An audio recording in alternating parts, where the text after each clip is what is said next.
Herkese merhaba. Şimdi 2025 Anadolu İstanbul depremini size burada gösteriyorum. Şöyle göstereyim, hatta kalemle belirteyim.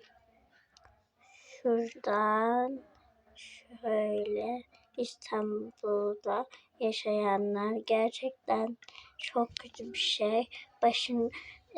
Bina falan yıkıldı diyorlar haberde falan ama yaşayan derken binası yıkılan, arasında kalan binanın arasında onlar falan geçmiş olsun diyeyim. Bu kadar gösterebilirim. Daha araştırırsam sizlere de haberim olur. Görüşürüz.